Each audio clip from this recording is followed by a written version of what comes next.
and then Karen can do the prelude. Or shall we do the prelude first? Let's do the centering thought, and then we can listen to Karen without having to chat while she's playing. This is something that's come up that often people are distracted by people chatting when the pianists are playing or when the choir is singing. So we're asking you to refrain from that, please. So, centering thought.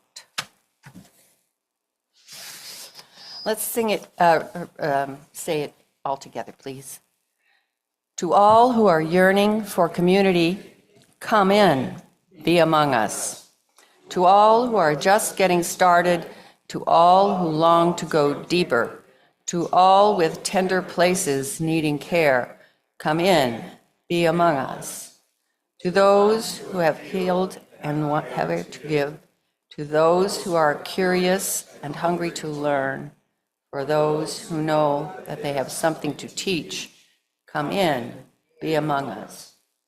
For the ones who are just beginning to suspect they might nurture others becoming, to the old, to the innocent, the jaded, fresh of mind, and the deeply steeped.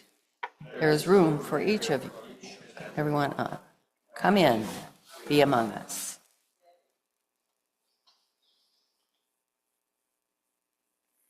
My prelude this morning is a piece by J.S. Bach based on a chorale called I Call to Thee. And given our opening words, I think it's also a call to us.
It's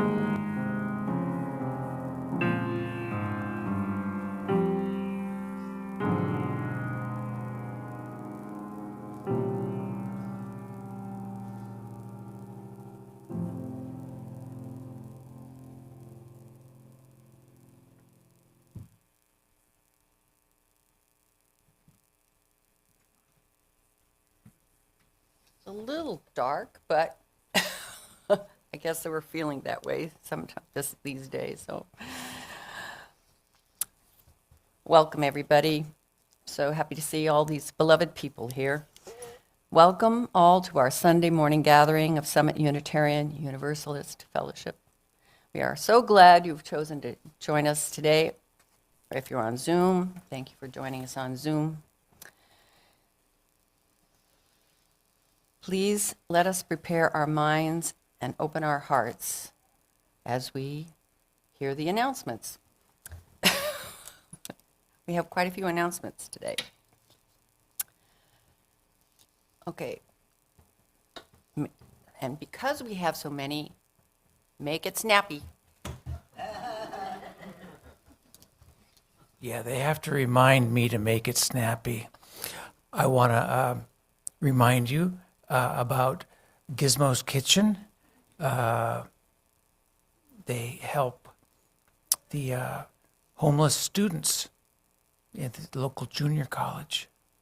And there's a bin out in back, in the foyer, rather. Wait, no, it's not called foyer. What's it called? Reading room. The greeting room. I really will try to remember. I was raised with so many different words for that front building room. Foyer, well, you know. Okay. Thank you, Rod. Appreciate it. Okay. Get out of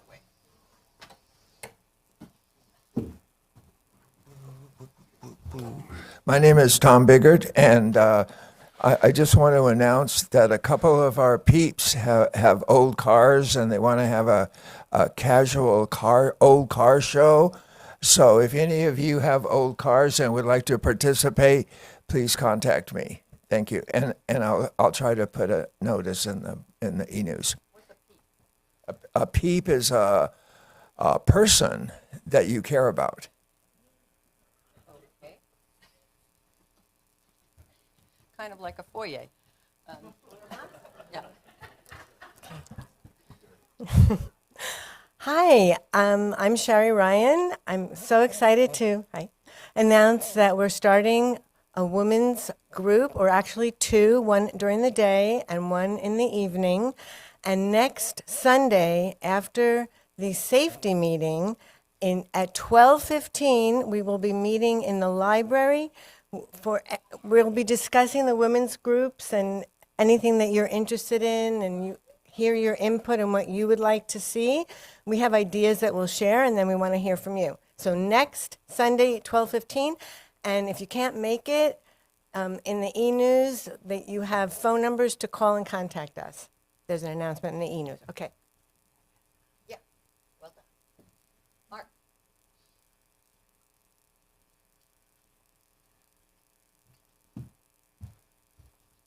Good morning, my peeps.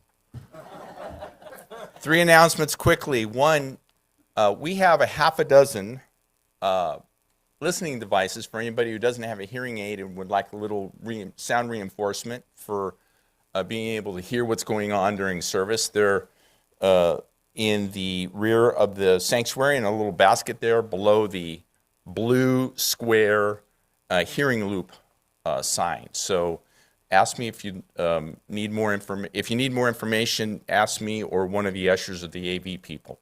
Secondly, next Friday night, we're going to have a potluck in the salon starting at 5:15. And then, starting at 6:30, we're going to have desserts here in the greeting room. And starting at 7, we're going to have a concert here on the chancel. Our old friends, Jim and Karen Evans, will be providing music starting at 7. So Friday night, come to part or all portions of the evening, starting at 5:15. Lastly, 1 week from today, instead of circle discussion, we will engage in a 30-minute congregational safety meeting. Everybody is strongly encouraged to attend. If you can be here, please attend, and I promise we'll keep it to a half hour. Thank you.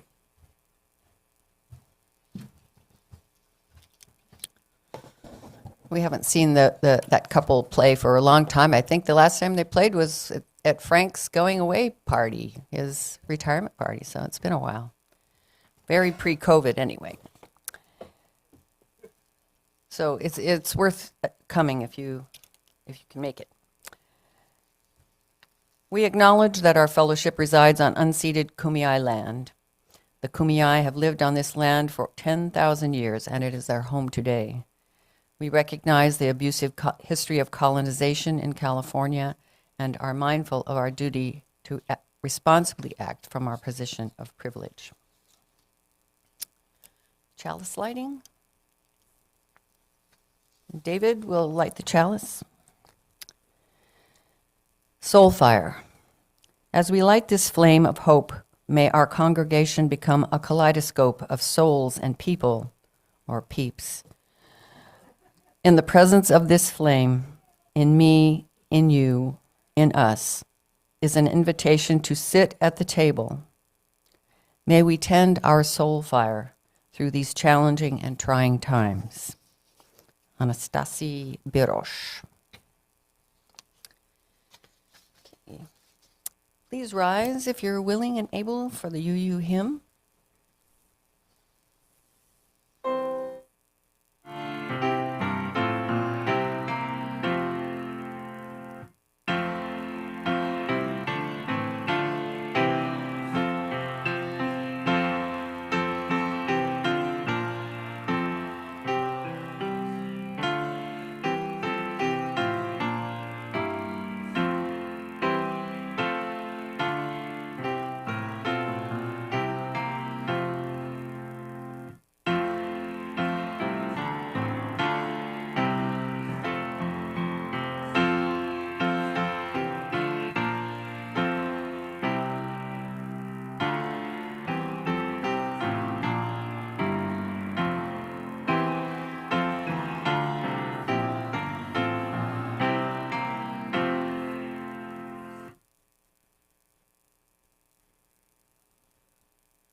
Be its sacrament and service be its prayer, to dwell together in peace, to seek knowledge and freedom, and to help one another in fellowship.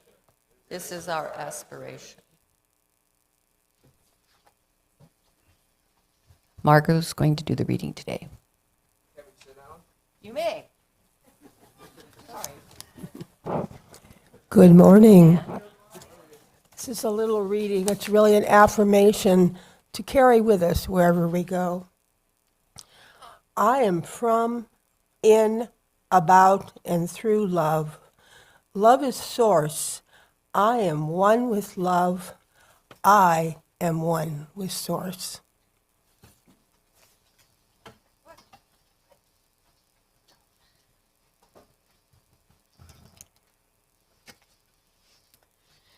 Now I'm going to ask you to rise again, if you feel like it, to sing hymn 118, This Little Light of Mine. And Duncan, are you going to help us sing it?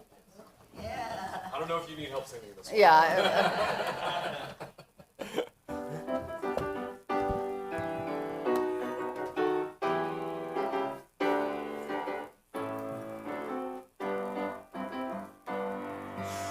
This little light of mine, I'm gonna let it shine. This little light of mine, I'm gonna let it shine. This little light of mine, I'm gonna let it shine, let it shine, let it shine, let it shine. Everywhere I go, I'm gonna let it shine. Everywhere I go, I'm gonna let it shine. Everywhere I go, I'm gonna let it shine, let it shine, let it shine, let it shine. Building up a world, I'm gonna let it shine. Building up a world, I'm gonna let it shine. Building up a world, I'm gonna let it shine, let it shine, let it shine, let it shine. Thanks. I have a friend on his Facebook thing says, "Be the candle in the darkness," and I think that song kind of speaks to the idea of in these times that we have to be joyful, we have to be the light, and don't let anything get us down. Okay. All right. Let's see. I have this long list of things, joys and concerns. Okay. Now I can get rid of this piece of paper. Put that there. From David and Mary Cusick, please say a prayer for our dear friend Franz, also known, I thought that was some kind of foreign name, also known as Bob Simpson. He passed away this week on Valentine's Day. He was a close friend for 50 years. He was a great paper artist and wonderful, positive person. I'm sure everybody who knew him will miss him and will miss his light as well, although his light, it's still out there. There will be a celebration of life for beloved Summit member Lee McKeever next, I think the next 22nd of this month. That's next Saturday at 2 o'clock. Lee, if you remember Lee, she's just a delightful, cheerful, smiling person all the time. So please celebrate her life with us if you can. We also light a candle for Rod Orth, our beloved Rod Orth. He had a fall last week, but he is apparently doing okay. But Al Mork asked us to remember Rod.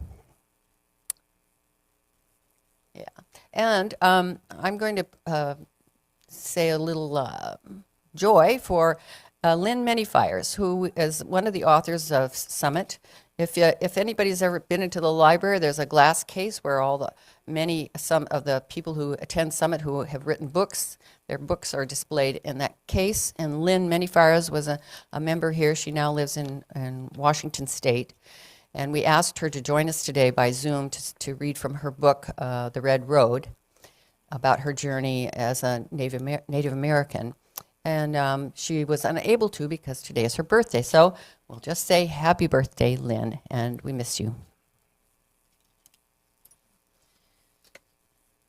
Time for all ages. So today we luckily have an author in our midst who's just a brilliant artist and author and has written a couple of books now. Yay! Shelley Lekven's going to do Time for All Ages. Hello again. We think we have one child, so we'll have a very special reading. Hello. Hi, what you got? I'm going to read you a book today. It's called Lily Pond. Here we go. Do you see how it's all sculpted in modeling clay? You know, when I was about, how old are you now? 3. When I was 6, but my brother was 4, we started playing with clay on the dining room table. And my parents didn't make us clean it up. So for 10 years, we played with clay down on the dining room table. And it got pretty impressive. But then we thought we went off to school and college, and I thought I'd outgrown clay. And then I went, right before I was going to graduate, I thought, what am I going to do when I grow up, when I get out of here? Because I didn't feel like I was prepared with a psychology degree from UCLA to do anything. And I thought, well, I'll illustrate a children's book in modeling. Well, what I did was I wrote a poem about when I grow up. And I thought, well, I can illustrate this in modeling clay. And I didn't even think how long it would take. And so that's what I started doing. And it took me 30 years after about 15 years of sculpting part-time and then 15 years of raising kids and then finally getting it done. But this is the result. And so it's called Lily Pond. It was well, it used to be When I Grow Up, and then it was, well, now it's Lily Pond, the name of the frog. And hold on, I dedicated it to, well, really to my parents and my family and my parents, because they let us keep that on the dining room table for 10 years. So here we go. Okay, now not all the pictures up here have text. It's easier to see some of them when they're enlarged. So some do, some don't. So little Lily Pond, there she is, lay awake one night after her mother had turned out the light. She played with her fingers, chewed on her thumb, and thought about life and of things yet to come. When I grow up, what will I be? Where will I go and who will I see? What will I look like? I hope I look nice. Will I be famous and president twice? See her there? Will I build houses? There she is up on the roof. Or dance, sing, and act?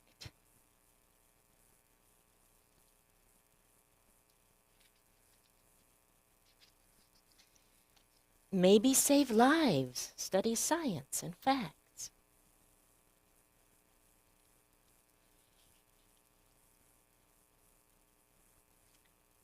Oh, there's science and facts. Will I fly spaceships, balloons, or in planes?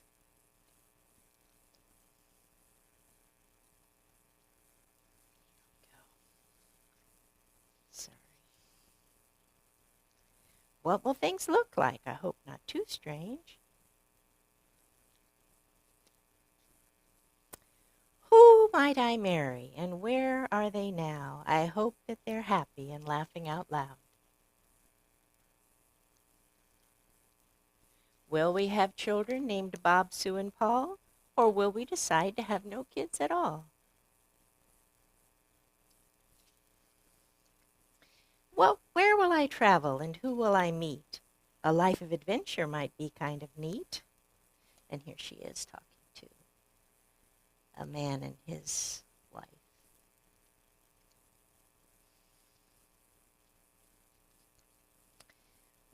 Will I write books about this or that trip? And here are all the things she collected on her trips. Or sail on the seas as I captain a ship.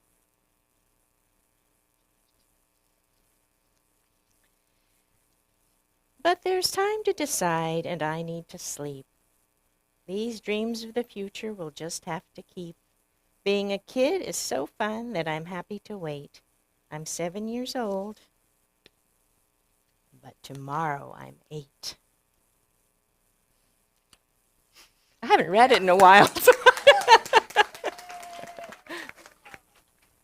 And if you would like to keep this book, here's yours. And I have another book that will be coming out on Amazon. This is an early version, and the color's wanky, but I'm gonna put it out on Amazon, and it's about how to sculpt in modeling clay, and I've put a lot of work into it, a lot of my different things. It's not just frogs; it's other things that I've done over the years, and I'm quite proud of it.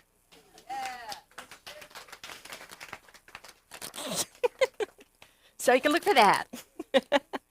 Well, you're welcome. Came back with bonuses.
We are going to sing hymn number 1072, 1012? 1012 in the teal hymnal, is it?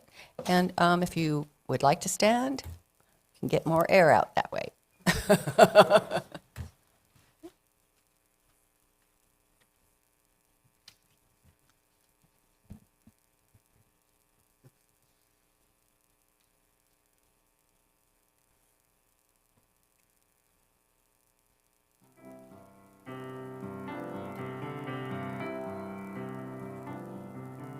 When I am frightened, will you reassure me? When I'm uncertain, will you hold my hand? Will you be strong for me, sing to me quietly? Will you share some of your stories with me? If you will show me compassion, then I may learn to care as you do. Then I may learn to care. When I am angry, will you embrace me? When I am thoughtless, will you understand? Will you believe in me, stand by me willingly? Will you share some of your questions with me? If you will show me acceptance, then I may learn to give as you do. Then I may yearn to give. When I am troubled, will you listen to me? When I am lonely, will you be my friend? Will you be there for me, comfort me tenderly? Will you share some of your feelings with me? If you will show me commitment, then I may learn to love as you do. Then I may learn to love.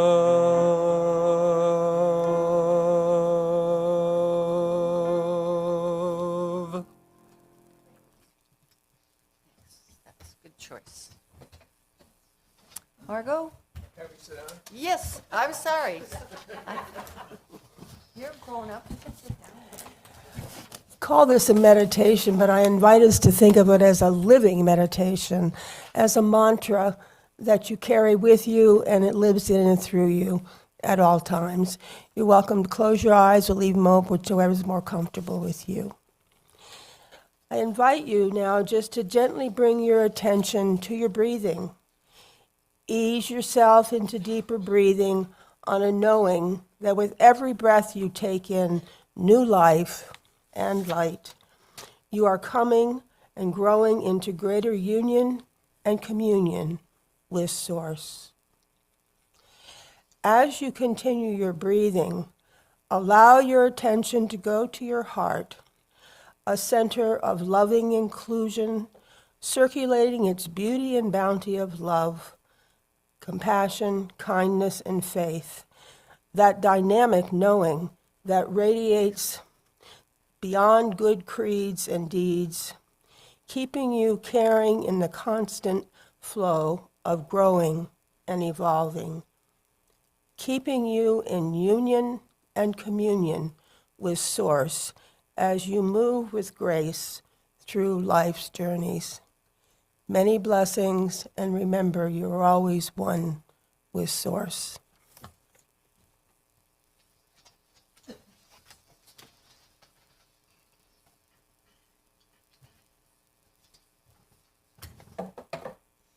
Thank you, Margot.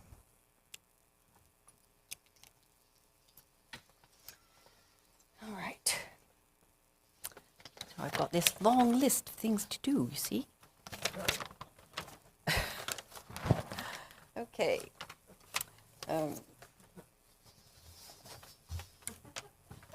Just kidding. Today, we are privileged to offer you some snippets of writing from three summit authors. As I said, we asked Lynn Manifires to join us, but she was unable to. We have Wanjiru Waramu to read from one of her multiple books. And our dear beloved Jim Parks is here. And I'm going to read something from your book for you so that we can include you in this service. And I hope you approve.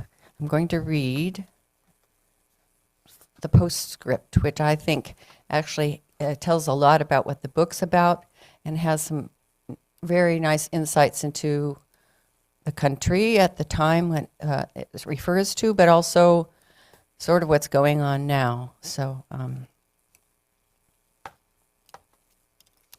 this is by James W. Park, sitting back there. Thank you for joining us today. Since my 1954 graduation, I have visited Ruthton periodically. I forgot to mention the book is called Ruthton Recollections. It's just about the town that Jim grew up in Minnesota. Since my 1954 graduation, I have visited Ruthton periodically, mainly for class reunions and family visits, so I have been able to observe changes in the town, not sudden or even dramatic perhaps, but worthy of comment.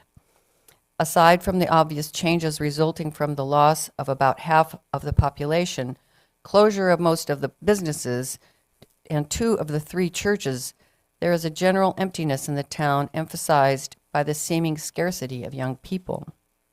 This decline is symbolized by a shift several years ago in the routing of State 23, which formerly ran through what was nearly the center of town, bringing cars, trucks, tankers, buses, and tractors. The highway's current route truly marginalizes the town by skirting along its eastern edge, so it can now quickly be bypassed with no need to slow down. I think some of us can relate to that. Ruthton, like other small rural communities, has been compelled to adapt to the decline in school population by consolidating its public school with those in neighboring towns. For Ruthton, this has meant cooperating with Russell and Tyler so that Ruthton has grades K through 5, Russell has 6 through 8, and Tyler has 9 through 12. That difficult process was accomplished in the 1980s. The loss of those upper-level grades has meant that Ruthton no longer enjoys the many athletic and music programs associated with those grades. Also missing are the many high school-related events that gave a spark to the town's social life during the school year, such as freshman initiation, the junior class play, the junior-senior banquet, school dances, homecoming, the prom, and graduation. Ruthton's marked population decline is partly a consequence of the growing ease of movement between small towns and cities, but fundamentally it stems from the great increase in agricultural productivity over the decades, and thus the shrinking need for farm labor. Driving through the countryside around Ruthton today, the reality of the depopulation of this agricultural region is noteworthy. Instead of finding 2 or 3 farms per section of land as there were 50 years ago, today there may be only 1 farm for every 2 or 3 or more sections. In essence, this change in the landscape shows a transition in land ownership from families to corporate entities. Dairy farms in the area have undergone a similar consolidation whereby dairymen manage herds of milk cows numbering in the hundreds. This consolidation is one of the factors contributing to a remarkable increase in agricultural productivity. Another is the introduction of even larger and more efficient farm machinery and improved technology in the application of fertilizers, herbicides, and pesticides. For example, instead of planting 4 rows of corn at a time, the larger equipment allows the planting of 24 or more rows. Instead of controlling weeds by periodic cultivation, that vital function is now done by applying herbicides. A focus on growing only 1 or 2 crops, corn and soybeans, has also improved productivity, as has the introduction of new and greater yielding hybrids. To accommodate the consequent growth in output, Ruthven has witnessed in recent times the construction of a large grain elevator together with additional silos and cement bunkers, all for storage of beans and corn while awaiting shipment by rail. A mile-long railroad sidetrack that can handle a freight train of up to 110 cars has also been added. It can be fully loaded in 16 hours.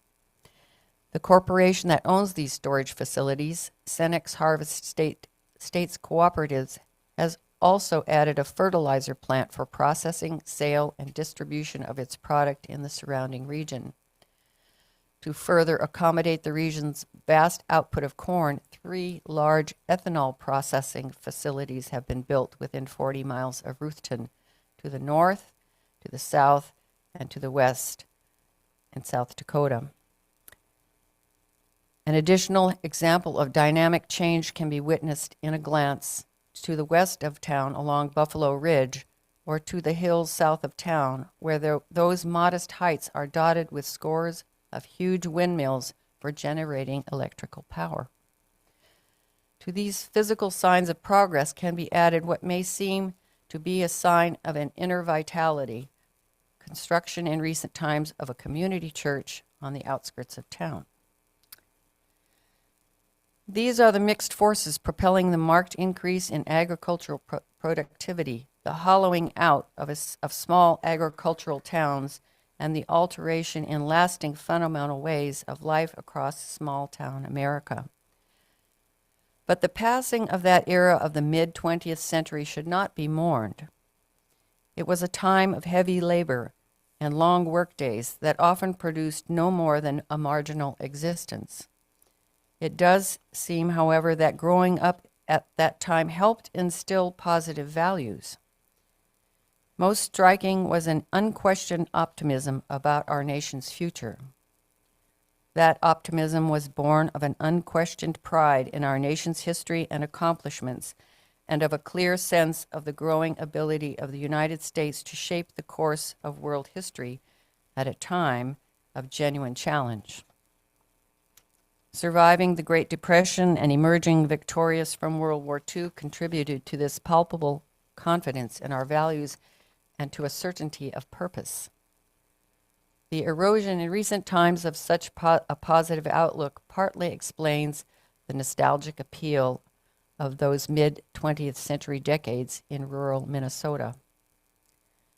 I am not alone in feeling a warm nostalgia and also a sense of gratitude to the village of Ruthven for the memories of the way it was and for its role in shaping our values and getting us started.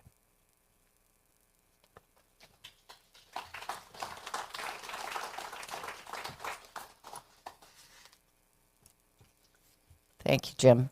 I think that really does kind of make us all feel nostalgia for the old days in many ways. Thank you. Wanjiru, are you ready? Ready or not?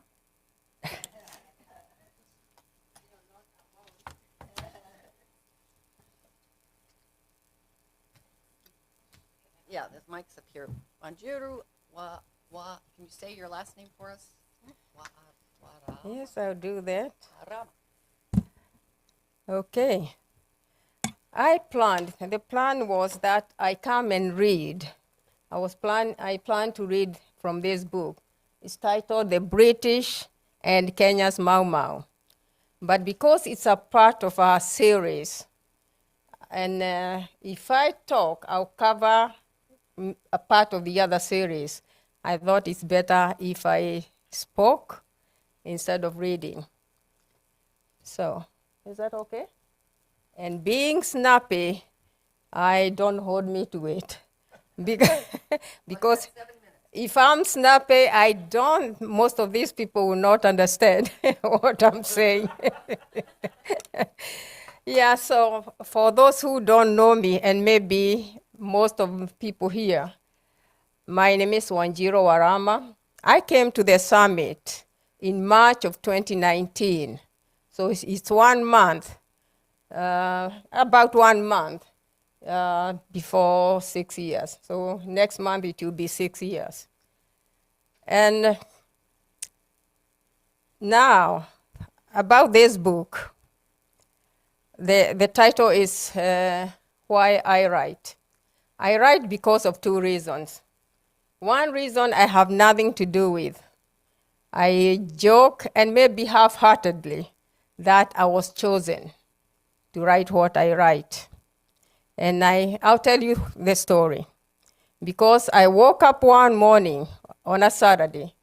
It was September 29th, 2012. And stories bubbled in my head. Loud stories, soft stories, and in between. And they all wanted me to tell their stories. They didn't tell me, but I sensed it. They wanted me to tell the stories. And I thought it was a nonsense of schizophrenia. Yes, and I and I went back to my family's bloodline. I didn't come up, I came empty-headed. So now I thought, what am I going to do? Nothing. Just let it play out. As time went on, the stories, the pressure was so humongous that I felt like my head would burst. And I took a pen and I wrote on a yellow pad 2 or 3 stories. Interesting enough, whenever I wrote a story, it went into the background. It didn't go away, but it calmed down and it stopped, and the pressure eased. And the other thing is that I enjoyed the stories. Sometimes I'll just laugh or chuckle because of the stories they were telling me. And then I thought, wow, what am I going to do? Nothing. Am I going to tell anybody? No, because I know for sure I'm mad. I cannot tell anybody because of the stigma. And then, after some days, I woke up one morning at 6, and my head was empty. I didn't have a single story. And besides the 2 or 3 stories I wrote, I could not remember what the stories were about. So I was so intrigued by that experience. I thought I have to find out something about writing. There has to be some special about writing. I thought I knew how to write. I wrote papers in college. But I thought there has to be something. Let me find out. In January of 2013, I joined a writers group to just find out what happened to me. Of course, I wasn't going to tell me. They might still be looking at me with a side eye. And what they did, they met once a week, and they would write articles during the week, and they come and read in front of the group, and they got feedback. Okay, I got in, and I'm like, wow, I don't know whether I can write. Some of them were quite good, some not so good. And I knew I was a part of the not so good.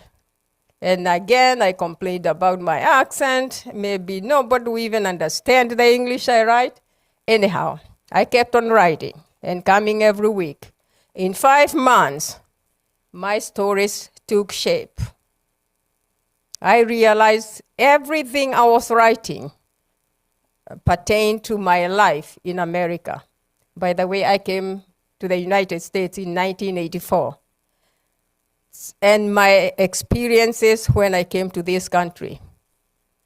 And then I realized, maybe I can write a book. And I'll write a book about America, my life in America. And because my family kept on hounding me, they could not understand why I hadn't gone back home. By the way, I was born and raised in Kenya. So They were wondering, what are you doing in America? Come home. So I thought I'll write a book and explain to them why I got stuck in America. Literally, I got stuck, but I didn't know. I was so embarrassed to go back home penniless that I didn't even have an air ticket. So that's how, after 4 years, September of 2016, my first book was published, Unexpected America. And then a year later, and Jenny has got this book. Its sequel, I published its sequel, Entangled in America. And then, a few years later, I wrote about that experience of the stories that bubbled in my mind. I wrote a tiny book, called Beyond Conscious Self, Things That Happen to You. I bet some things have happened to you, whether you call it intuition or whatever, that you cannot explain. So I wrote that little book. But the thing is, these two books, The Unexpected America and Entangled in America, gave me the courage and actually the license to be vulnerable. And I said, you know what? And this is where the second reason why I write comes in. Because I thought, if I can write about my life in America and the gory details of what I went through, I can go back to Kenya where it all started. A life I never wanted. I had run away from that life, all my adult life. I never wanted to remember that life. Even when I lived in Nairobi, Nairobi is the capital of Kenya, I never talked about my previous life, even to the locals. So I said, you know what? I better go back and then start, because I owe it to myself to tell their story. And not even to myself, even to my family and my community. So this book is now a part of the series. That's how come the series came about. It wasn't a series. I thought I was writing one book, and then they became two. And then now, finally, I'm going to write a 5-book series. I've already written 3, so there are 2 to go. So, in the books, I write untold stories of peasant workers in colonial Kenya. Stories that would go untold if I never told them. And why is that? Why am I the lucky one to tell those stories? Because when I was growing up in the 1950s and 60s, many children didn't go to school in my area. There were no schools to go to. And if there was a one-room school, it was miles and miles away. It reached grade 4, and of course, the boys got the preference, not the girls. And today, I call it the luck of the draw that Kenya erupted into chaos. And then there was a silver lining. Some people called the Mau Mau freedom fighters took up arms, they went into the forest, and they waged a guerrilla warfare against their oppressors.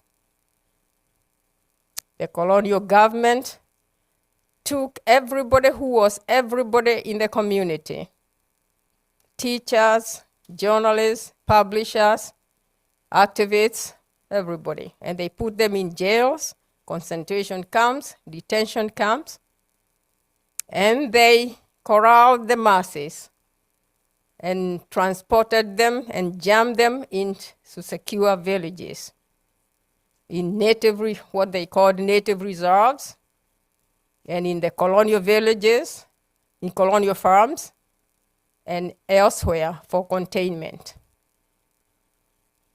If we never went to the village, we went when I was 6 years old. If we never went to the village, I would have never got a chance to go to school. By 9, I think I learned about school when I was 8.5. When a girl told me her father registered her in school.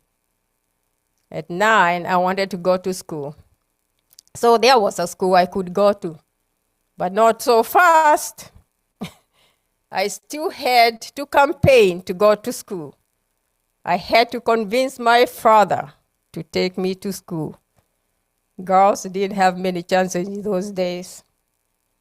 So finally, I went to school when I was 10 years and 3 months old. So the question is, who else can write the stories I write about? Because when I went to that school, of course it reached grade 4. But unknown to us, of course we are in a colonial farm, we are contained. The colonial government and the natives were in talks about a future independent Kenya. So another light shone on us. The government extended schools, the community schools, to middle school. But by then, girls had dropped out one by one, and it took 5 years since from when I started school. Because they started school late, all of us, they didn't have school fees. I went through middle school as the only girl in the pioneer class. So again, who can write those stories? There is no one who can write the stories I write. And that's why I write biographical and historical books that enlighten, entertain, and inspire. And of course, that's why I'm able to stand in front of you this morning and tell their story. Thank you.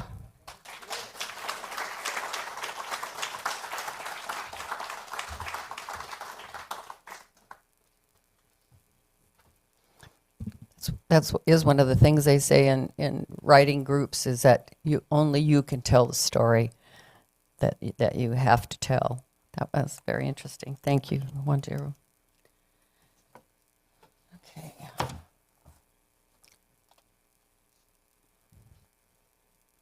Oddly enough, while Wanjiru was coming to this country, I was going to her country. I spent a lot of time traveling in Africa, quite a bit in Kenya, and about 12 years in Tanzania. And so this story that I'm going to read is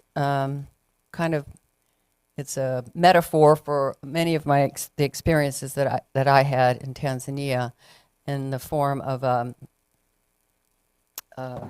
children's story that is really based on true experiences from my time there, on my interest in wildlife conservation, especially conservation of rhinoceros, whose numbers are declining, and because they're not as cute as elephants and panda bears and polar bears, they don't get much attention, but they've been around for 40 million years, and in the last 100 years, we've managed to decimate the population of 5 species of rhino in this world. So I had this big idea that I could save the rhino by writing this book. It's intended for 8 to 12-year-olds, and I was thinking Lion King meets Bambi, kind of an idea. So the character is Faru, which is Swahili for, Kifaru is Swahili for rhinoceros, so his name is Faru. And his companion is a bird called oxpecker, who is a type of bird that accompanies giraffe and buffalo and rhinoceros and large animals like that and picks the ticks off of them. It's a symbiotic relationship. So Faru is orphaned by poachers, have killed his mother in Ngorongoro crater. This really happened, this female rhino, where there were lots of rangers, but still this rhinoceros managed to be shot, and the the baby was left by itself and was taken to a sanctuary to be raised. And meanwhile, the two male rhinos in the Ngorongoro crater left the crater, which hadn't happened for, as far as anybody knew, for a very long time. So Faru is on the run from the poachers and on a journey to find his distant relatives. Wealth, let's see. Chapter 3. It's hard to say how far they walked. For days, everywhere he looked, Faru saw the same dry, land dotted with thorny bushes and short, scraggly trees. Nothing was appetizing when each small leaf that tempted his tongue disguised a painful prick. Faru was so hungry, his stomach hurt as much as his bleeding lip. "I'm hungry," announced Oxpecker. "It's time for a snack." Easy for him, Faru thought a bit resentfully. He recalled how much they had depended on old Dovu to find food. The elephant's height, eyesight, his useful trunk and tusks, not to mention great wisdom, had seen them through that first difficult day. Now Faru was hungry, and while Oxpecker knew many things, he was a bird. He ate like a bird. What could a small bird know about how to find the kind of food, much less the quantity of food, a rhino needed to eat? "Trust me," said Oxpecker. "See that tree over there?" Oxpecker flew ahead to the thorny branches of the acacia. It grew apart from the trees around it, but other than being a little less bedraggled, showed nothing special. And yet Faru would never have guessed that dried-up-looking baobab tree with its roots in the air would have quenched his thirst. Who was he to doubt anyone? When he finally reached the tree, all he wanted to do was sit down. At least it offered some shade from the relentless sun. But where was Oxpecker? "I'm up here." Faru looked up into the cool tangle of branches, his keen ears twitching and twirling. "Who's humming?" asked Faru. "I found our lunch," Oxpecker called down. "Yeah? Good for you. But how am I supposed to get up there?" grumbled Faru. "I can't fly, and I can't climb this tree." "You need do nothing, Faru. Wait there, and lunch will come to you. These bees have generously agreed to share something special. All good things are sweeter by being shared. Prepare yourself for a lovely treat, something rhinos rarely eat."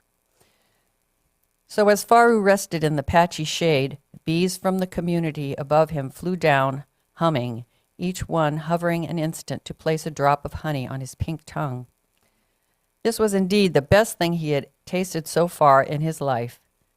One by one they came until the rhino was sweetly satisfied, and his dim mood turned to one of happy laughter, his sore lip soothed and healed. It could easily be assumed the hive was emptied by Faru's appetite, but the supply of honey seemed limitless, as did the kindness of the bees. Despite Faru's larger than bee or bird size, his hunger quickly disappeared. Not wishing to be greedy, he thanked the bees and excused himself for a snooze. His sleep was deep and delicious. Again he entered a dream in which he was flying high above the land. Then Faru realized a swarm of bees carried him. The bees' buzzing made a soothing sound as they floated through the warm air like ripples on the water. He could see the tops of trees and herds of animals galloping below him. He saw wildebeest and zebra blending together, tall giraffe and short-legged gazelle, rough buffalo and boisterous baboon, elephant and eland moving elegantly through the dry grass, but no rhinoceros did he see. All the creatures, like long trails of army ants, disappeared into the gap between the earth and the sky. Were they rushing towards something or running away from something? But how beautiful the land was to look upon as far as the eye could see. Passing over a river, they followed the migrating animals, chasing the horizon to where the herds came to a sudden halt. A thick wall of thorn bushes, high and wide, formed a huge circle with a space to enter, but no way out. The animals kept coming. They poured into the circle, filling it completely, until all were trapped within, helplessly pressing each other against the unforgiving thorns. Stop! Stop! Faru tried to warn them, but his shouting went unheeded. Wake up, Faru. Nap time is over. Oxpecker was saying in his ear. It's just a dream. The bees suggest we cross the river before dark. They will show us the way. That's it.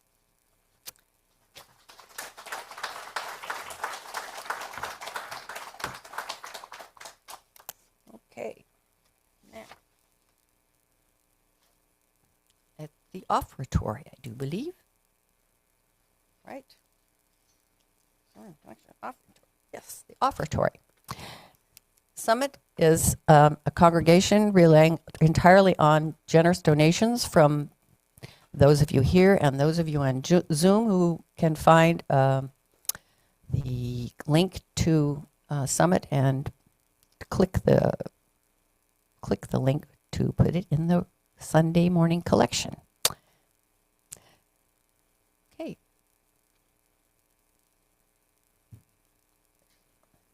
Barbara's Adagio for strings, arranged for piano by Dan Coates.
Thanks, Karen.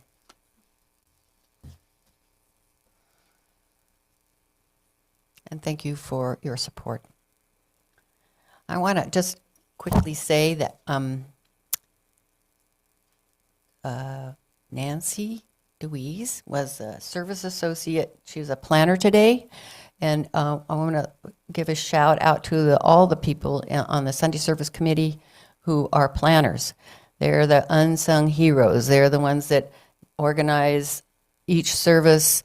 They don't no longer choose the hymns. That we leave that to Duncan. He does a good job, but they pick the readings and coordinate speakers and all that kind of stuff. So they're really valuable, and we could use a few more people who are interested in doing that kind of work with the Sunday Service Committee. Thank you for this. Yes. Thank you for attending today. Closing words and extinguish the chalice. I think I might know these words by heart. What? Oh, the closing hymn. Okay. Stand up and then sit down when we're done. Just saying, lean on me. You can stand up and lean on somebody and then sit down.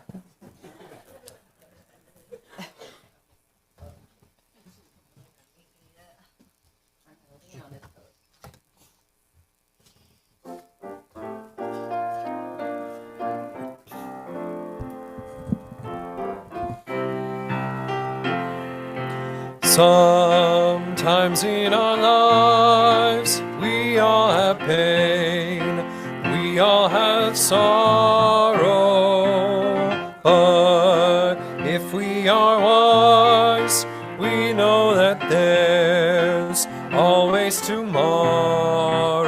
Lean on me when you're not strong, and I'll be your friend. I'll help you carry on, for it won't be long till I'm gonna need somebody to lean on. Please swallow your pride if I have things you need to borrow, for no one can fill those of your needs that you won't let show. Lean on me when you're not strong, and I'll be your friend. I'll help you carry on, for it won't be long till I'm gonna need somebody to lean on. If there is a load you have to bear that you can't carry, I ride up the road, I'll share your load. You just call me, lean on me when you're not strong, and I'll be your friend.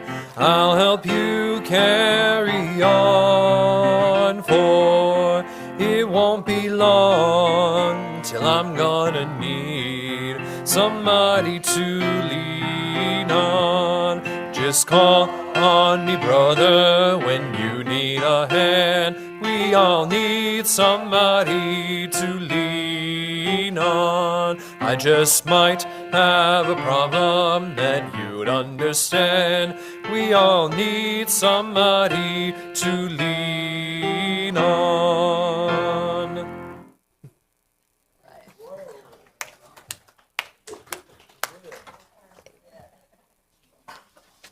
Whoa, look out. Catch this on fire.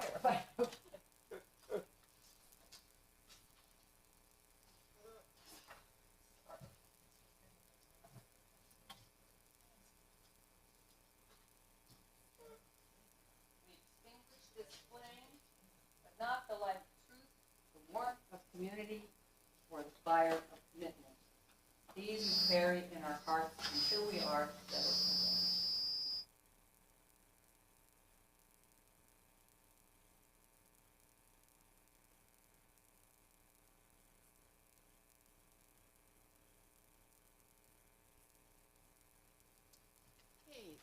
So this is time for a closing circle song, after which we'll have a, do we want to have a discussion today? Is that something that people are feeling a hankering for? Yes? Okay. So we'll have a brief rest and do your business, whatever. And we'll just do 5 minutes because, 5 minutes because it's been a kind of a long service, for which I do apologize. And then we'll just have a brief discussion, answer any questions people might have or comments. Okay.